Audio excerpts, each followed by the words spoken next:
Les enfants ont l'âge de leurs questions.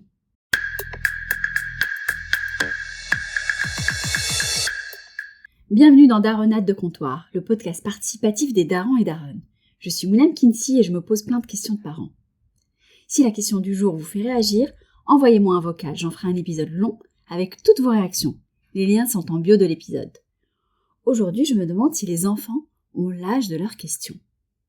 Mon enfant avait 7 ans. On était dans la cuisine un dimanche matin, rien de particulier. Des œufs qui cuisaient et la radio en fond.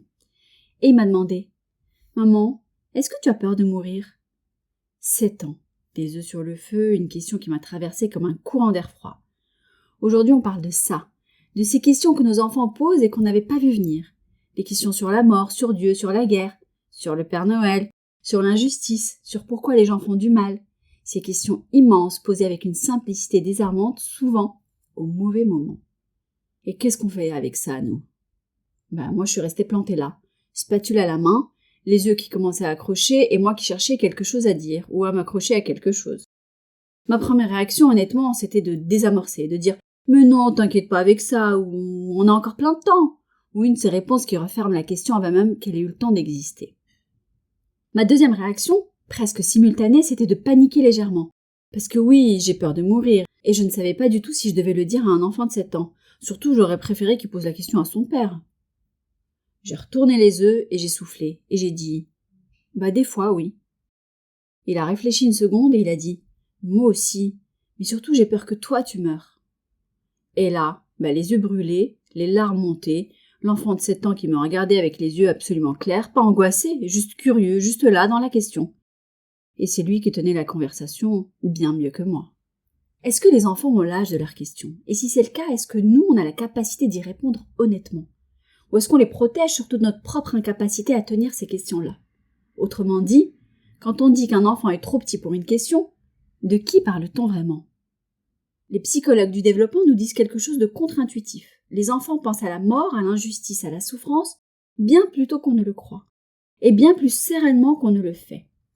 Vers 4 ou 5 ans, la plupart des enfants ont déjà une conscience de la mort. Ils ont vu un insecte mourir, une plante se dessécher, un animal disparaître. Et ils ont entendu des mots. Ils ont senti que quelque chose autour d'eux était chargé. Ce qu'ils n'ont pas encore, c'est l'accumulation des peurs d'adultes. La conscience que la mort c'est définitif, que ça peut arriver à n'importe qui et n'importe quel moment, sans prévenir. Cette connaissance-là, on l'acquiert avec le temps et elle change la façon dont on reçoit la question. Un enfant de 7 ans qui demande si on a peur de mourir, il n'a pas les mêmes arrière-pensées qu'un adulte qui pose la même question. Il est dans la curiosité pure, dans l'exploration. Il sonde le monde pour comprendre comment il fonctionne.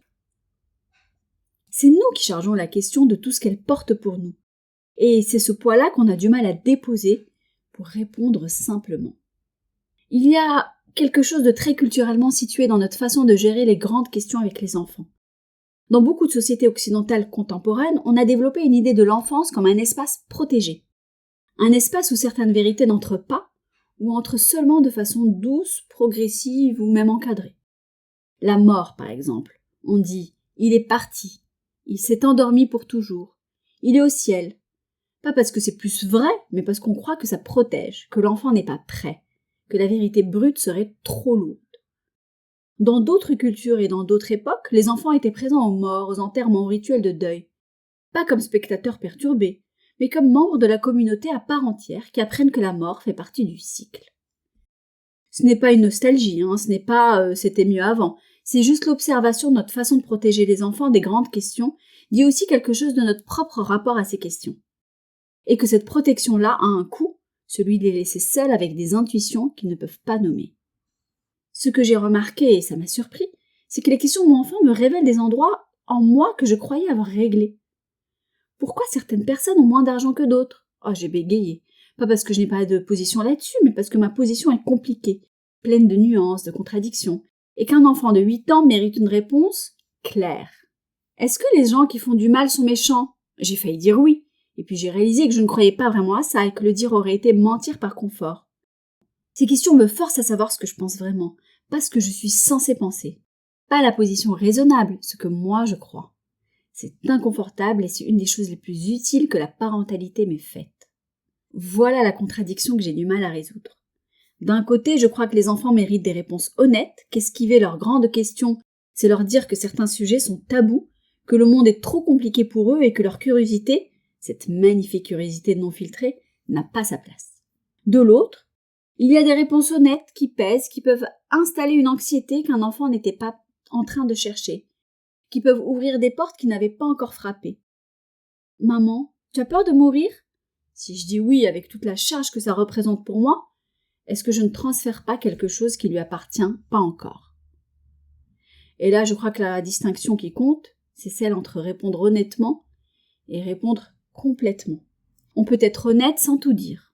On peut répondre à la question posée sans répondre à toutes les questions qu'elle pourrait contenir. Des fois, oui, c'est honnête et c'est suffisant. Pour un dimanche matin, pour des œufs qui brûlent, ou pour un enfant de 7 ans qui voulait juste savoir s'il n'était pas seul à vivre ça. Il y a des parents qui diraient, et ils n'ont pas tort, qu'il y a une sagesse dans la progressivité, que certaines vérités se donnent par couches, et que l'enfance a besoin d'un espace de légèreté, et qu'y introduire trop tôt le poids du monde peut faire du mal. Il y a des données qui soutiennent ça, des études sur les enfants surexposés à des informations anxiogènes, à des guerres, catastrophes, des maladies, montrent que cette exposition précoce, sans cadre, sans accompagnement, peut générer des angoisses difficiles à réguler. Exposer un enfant à une question n'est pas la même chose que lui donner des outils pour la tenir. Donc la vraie question n'est peut-être pas « est-ce qu'on répond ?», mais plutôt « comment ?»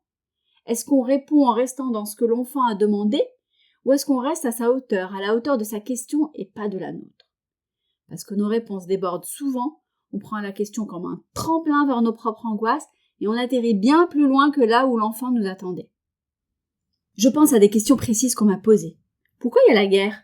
Posée un matin en voyant quelque chose à la radio. J'ai répondu en 10 secondes honnêtement simplement, parce que certains adultes ne savent pas résoudre leurs problèmes autrement. Il a hoché la tête, il est passé à autre chose, il ne cherchait pas plus que ça. Est-ce que Dieu existe? Celle-là m'a demandé un effort, parce que ma réponse honnête est « je ne sais pas ». Et je ne sais pas pour un enfant qui cherche une certitude. Ça peut être déstabilisant. Mais j'ai dit quand même « je ne sais pas, personne ne sait vraiment ». C'est une des grandes questions de la vie. Et il a trouvé ça plutôt fascinant. Ce que j'observe dans ces moments, c'est que les enfants n'ont souvent pas besoin de la réponse complète. Ils ont besoin de sentir qu'on ne leur cache pas. On les prend au sérieux et que leurs questions avaient le droit d'exister. Le contenu de la réponse compte, mais la façon dont on la reçoit compte encore plus. Des travaux menés par Maria Nagy dans les années 40, qui ont été largement confirmés depuis, ont montré que les enfants développent une compréhension de la mort en plusieurs stades, assez prévisibles selon l'âge. Vers 7-8 ans, la plupart ont intégré que la mort était universelle et permanente et plutôt inévitable. Ce n'est pas une révélation traumatisante, c'est une étape du développement ordinaire. Ce qui est frappant dans ces recherches, c'est que les enfants qui avaient pu parler de la mort avec les adultes, simplement et honnêtement, montraient une bien meilleure capacité à intégrer cette réalité que ceux à qui on avait dit que c'était trop tôt. Le silence là n'avait pas protégé. Il avait juste laissé l'enfant seul avec quelque chose de grand.